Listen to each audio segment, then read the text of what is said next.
Hi, I'm waiting for the plane to go to Milan. I'm going to visit the Quanta System headquarters, and I'm going to learn about their laser, the laser we use in our operating room, how it works, and look at the inside of the laser, and I hope we will learn a great deal.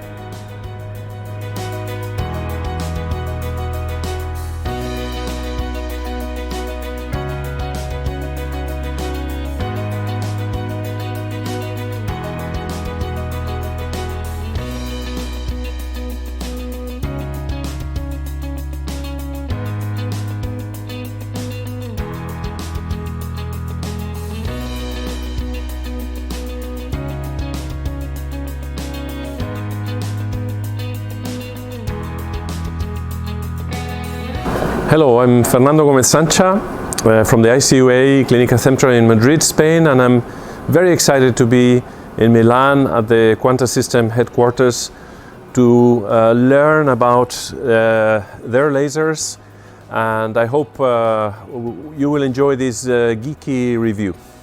This is the CyberHo Holmium 150 watt laser, and it's used for HoLEP, and you know that HoLEP is the acronym for Holmium laser enucleation of the prostate, which is the treatment we love, and it's becoming the standard for the treatment of BPH. I started using a green light laser for enucleation at the beginning, but I soon realized that Holmium laser is probably the best tool for performing endoscopic enucleation of the prostate, and that is because it helps you dissect the plane, at the same time produces hemostasis. There's very little mechanical effort you have to do enucleation, and that's why it's my favorite technique. So as you know, anatomic endoscopic enucleation of the prostate is becoming the standard, and you can do it with different energy sources. And Holmium, and especially the new generation Holmium, is probably the best tool because it has a unique particularity that allows you to open the plane, to dissect the plane, following the right plane, and it produces amazing hemostasis. The new Holmium lasers have evolved to provide us with a better tool, and I have to say, if I have to face a difficult case, a monster prostate, I feel much better equipped if I have this machine with me. This laser has very impressive specifications, allowing to deliver 152 watts, 100 hertz, and it has a sophisticated pulse modulation. It means that it can deliver two pulses very fast, one after the other. This is what we know as virtual basket, or double pulse, or double bubble, as we say, that increases the ability of the laser to cut and coagulate. So let's unfold this, and I'm going to unleash the beast. This is the screen, and the laser comes with two keys. It's important to keep one safe, just in case someone is funny enough to, steal it. But this is the starting switch. There it is. This is the noise from the ventilator system that is activating, which will later on come down. So the laser is checking the system, everything checks okay, and we are ready to work. So there's a system that assists you to use this laser, and if you look at the first line, you have different options for lithotripsy, BPH, or soft tissue applications. But we have here Gregorio Catignoli, product manager of Quanta System, who is going to run us through the system. Yeah, sure. Well, actually, it's very easy. So you see, you can pick from lithotripsy, BPH, and soft tissue. So pretty easy. Let's say that, well, you are a top expert of enucleation. So let's start with what I think you are more knowledgeable about. So here you can see you have a dedicated one for enucleation, one for delicate areas. If you want to ablate or vaporize, you have also a dedicated option, and the coagulation settings. So the pedal has two switches, and exactly. There's a third one on the top. Yeah. And you can preset what's going to happen when you press one pedal and then the other pedal. Yeah, you know already the machine you have been using, so definitely that's how it works. So now, I don't know, it's not really your favorite one, but let's focus for a while on lithotripsy. You see we have two options for dusting, with high frequency or with vapor tunnel technology. You can popcorn, and finally you can also fragment that. You can give selection, and just to conclude, we have also the soft tissues part, so for cutting tool or for ablation, you can select a dedicated one, and finally also for coagulation of small bleeders. So this is an assistance for people who are not very knowledgeable about laser physics. But if you want to set the laser according to your needs, I mean, how do you use this if you have more experience? Yeah, definitely. So you can start with setting the device in the settings you want to save, and then what you can do, you can go menu, presets, and then you can add the name of your name, your colleague, which has less experience than you. So in a hospital, 5 surgeons with different preferences, you can have as many presets as you want. Exactly. Here we are regulating wattage, so joules and hertz. Exactly. For the pedal. For the left one, exactly. Yes, this is the setting you want, the mode of emission, no? The pulse modulation emission mode. Exactly. The other element is the pulse duration adjustment. So it goes from short pulse to long pulse. Guys, if just really a quick reference, if you are not sure about short or long pulse, remember, just look at the base of the icon here. So you see here, Fernando, here yes. We have a very short base of the icon, so it means short pulse. On the other end, at the bottom, we have a long pulse. We have a long icon. The base of the icon is very long, which means long pulse. And if you choose one of these modes, for example, virtual basket, okay, you cannot choose wide pulse or short pulse. Exactly, that's a good observation, because indeed when the device is set in advanced pulse modulation, basically what happens is that the device is going to regulate automatically and adjust the duration of pulses, the splitting of energy automatically. Why should I use a shorter or longer pulse? In lithotripsy, this is very important, and you may not know that already. Let's look at this video from Quanta Lab, how the stone stability is affected by pulse duration. A short pulse results in less stability, as you can see, and it's generally used for fragmentation purposes. For BPH, you can also choose between a short pulse and a long pulse. I like the short pulse because the blast is very strong and it opens the plane very nicely. But if you use a longer pulse, it's going to be more gentle in the dissection and more hemostatic. But you will lose some of the mechanical aggressiveness, which is nice in HoLEP to keep and develop the proper plane. So you can find your balance in between those effects by tuning the pulse duration.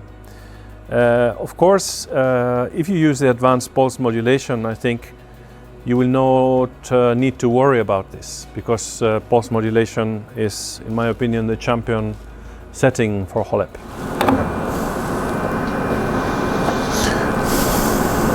Now it's opened, now it closes. So Greg, what's going on here? When I put my hand here, the connector opens, and when I take it out, it closes automatically. What's this? Yeah, it's actually to protect the connector part, the laser. Protect it from what? From dust or any touching by other operators in the yard. Dust in there is a bad idea. Yeah, definitely. You want to protect and limit any access to this one when it is not operated and used. But now I have a fiber with me. So what happens is that once you connect the fiber in, so you see I'm approaching, it opens automatically. Now I screw the fiber, and together we can see that the fiber will be recognized automatically. So you see now the system. I don't know, Fernando, if you can read. Yeah. Your favorite 550. Fiber. This is my favorite fiber for HoLEP. And if I want to put my settings, I would need to choose the joules. In this case, it's 2 joules, what I use. Otherwise I would press up and down to select less power or more, and then the hertz I would go up to 50, which is my preferred setting, sorry. Okay, and so it went down because I was accidentally going up with the hertz, no? But Exactly. so I have to go back and check 2. That's and then if I press the magic wand and choose virtual basket, which is the setting I love for Holmium, then I have my settings for the left pedal. Correct. And then for coagulation I would choose something in the region of for example 30 or 40 hertz and 1 joule. This would be correct. And then I would choose the bubble blast setting, which produces a very soft and nice spread of the energy for coagulation. And we're all set. Okay, Gregorio, this is the pedal, and it has several components. This would be the cable. Yes. And I would like to tell everybody that the pedal is not held like this. If you do this, it will break over time. You have to instruct your nurses to try to get the pedal from any other part of the device rather than the cable. And we have 2 foot switches. It's a standard to use this for cutting and dissection, and this for coagulation. Correct. Can you switch if you have a preference? Can you do any setting in either pedal? Yeah, they are independent, so you are completely free to assign a certain value or settings one another. So if you are a little bit strange, you can choose to do it the other way around. And then there's another pedal. Many people don't know that. The black one is a pedal, and if you press it, it will switch the state of the laser from standby to ready, except the first time. Yeah, that's correct. So for the very first time that you want to move from standby to ready, you need to do actually on the screen. Then after that, you are completely free and you are independent to switch by means of that one. So the sergeant doesn't have to say, turn it off or put it in standby. You can do it with your own foot. So, and one question: what is this window here? Can try to remove it. Sorry, I think I broke it, Greg. No, don't worry. It's just magnetic connection. So now you can, as you see, you can reattach. Pretty easy. That's a relief. Lucky you. Okay, so what do we have in here? Here we have what we call the blast shield. So it's a protective element. You can try to unscrew that pretty easy. So you can rotate. Blast shield. What does it do? So it's a shield against blasts, indeed. So basically here on top you have a lot of expensive and pretty delicate elements, and you want to protect any backscattering, any problem of transmission, and you want to avoid any damage to these expensive parts. But explain to us what is backscattering? So in this case, the problem what can happen is that either the fiber that you are connecting is already damaged, so the transmission from the laser to the fiber and then to the patient is basically altered. So what happens is that instead of moving from the inner of the laser outside, there is a part of the radiation which stops there. Part of the light reflects, tries to go inside. So not the correct way, not the correct movement. And in this case, this element is protecting the inside of the laser. So it's absorbing the potential damage. This crystal inside the blast shield allows the light to pass in this direction, but not on the other direction. Is that correct? No, actually, potentially you can also plug it also in the opposite. But what is important is that if this gets damaged, basically you have something which is not transparent anymore, or which is not allowing proper flow through that, and this will result in improper functioning. You will hear actually. Yes, it happened to me. I was operating and then I started hearing a noise, clack, clack, clack, clack, clack. Exactly. And then we stopped, and it was a problem with the blast shield. So to me, this is like protection. If you're firing again and you wear glasses to avoid the explosion to hit your face. Okay, so let me show you. They have given me one of these blast shields that was damaged. I don't know if you can see the look of a damaged blast shield. Yeah, indeed. So you see here you have some some marks. In this case, once you arrive to this condition, the transmission won't be any more efficient. So actually you will have a growing damage on this part. So the best way to do, if you hear this noise, or if immediately if you see that the effect on the tissue or the stones is not anymore what you are expecting with respect to what you have set on the system, the best way is to stop, put in standby, and check it. If it is like that, in this case, simply you remove it, and even your nurse, pretty easy also for this troubleshooting, they can replace it with a new one. You know, Greg, nurses are much more intelligent than doctors in general. Well, in theory, we know how a laser is produced. We have seen this picture where you can see a flash lamp and a solid crystal that will produce the laser. This is a laser chamber. This is where the magic happens. But in order to explain it, I'm going to call Fabio Paleari. Hello, Fabio. Hello. Maybe you can tell us how this works. So this is a pumping chamber, a diffusive pumping chamber. On the bottom, connected to the electrical power supply, we have a flash lamp. So this is a famous flash lamp. Okay, this is the flash lamp. So how does it work? It is a closed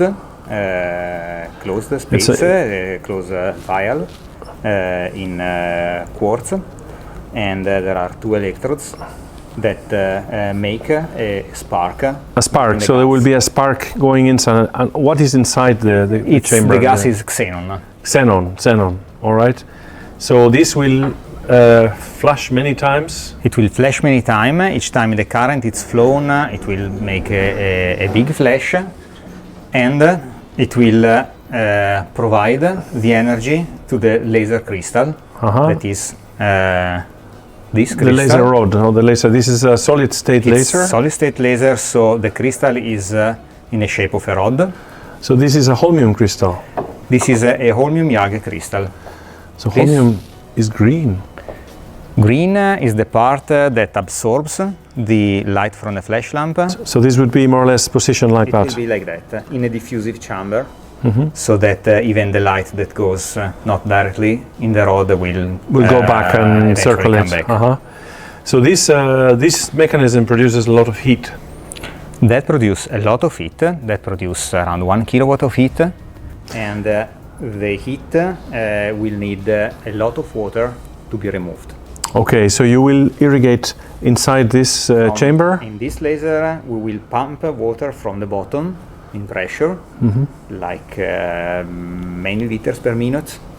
And many liters per minute, it's like a tap completely open. Completely open. That is pumped inside and sucked out, and rod and flash lamp will be completely immersed in this water to get refrigerated.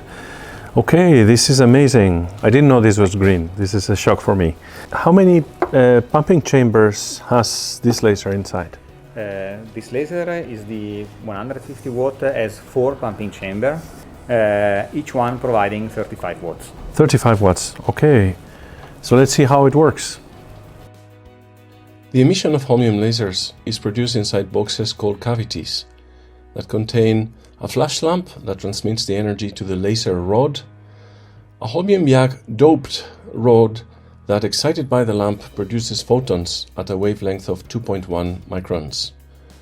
2 mirrors, one fully reflective and one semi-reflective, allowing the recruitment of the number of photons necessary for the formation of the laser beam emitted out of the cavity and injected into the surgical optical fiber. In the video, the lamp is turned on, starting the photonic stimulation. The laser formation process needs a cooling system to avoid damage on the holmium rod and cavity components. The photons bounce between the mirrors until the number recruited is sufficient to induce laser emission that occurs through the semi-transparent mirror. The laser beam is then injected into the optical fiber through a focusing lens. The power emission depends on the characteristic of pulse energy and repletion rate, controlled by the interaction between the flash lamp and the doped rod crystal. In multi-cavity lasers, like the high-power holmium system 60, 100 or 150 watts, the features of the single pulse in terms of duration and energy are about the same as in single-cavity lasers, with 35 watts as maximum power. Instead, the maximum frequency emission and the maximum power output are multiples of the cavities included in the system. In the video, 4 cavities are entering in emission in an alternating sequence. Each laser beam is redirected to the focusing lens by a rotating mirror. If you select 100 Hz for the laser emission, this mirror will change its position 100 times per second with micrometric precision to ensure proper functioning of the laser system. Special sensors installed inside the optical bench constantly measure and monitor that the laser performances are stable and that the internal components are properly cooled by the chiller system to ensure the best performances and reliability for the doctor engaged in laser surgery. I'm using a special application in my phone to measure the amount of noise that the laser is producing. So if I shout, "Ah!" it goes up, and if I remain silent, it's going to measure how much noise the laser produces.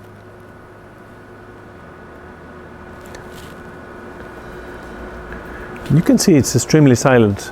We will have to try in the operating room as well. So here we are in my operating room, and we're going to measure the noise in real life.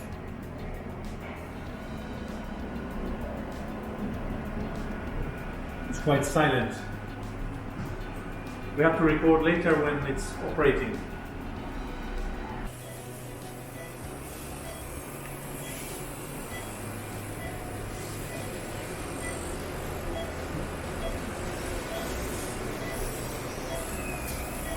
Ya tenemos una sola línea posterior, ¿no?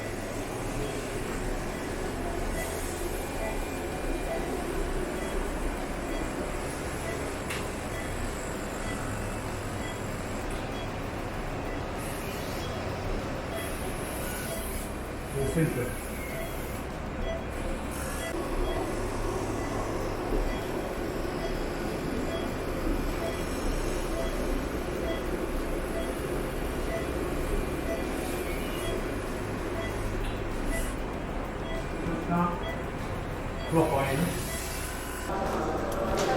So it has been an exciting day today at Quanta System headquarters. I have seen the production line, and I have had a chance to discuss the technical aspects of the machine with the guys who really created it and work on it every day.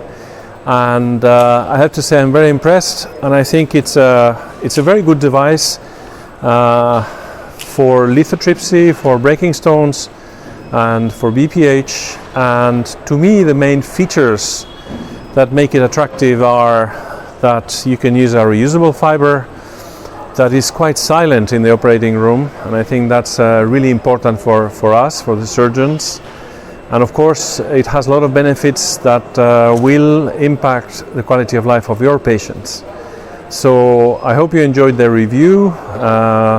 Subscribe to my channel if you're interested in content like this, and see you soon. Thank you for your attention.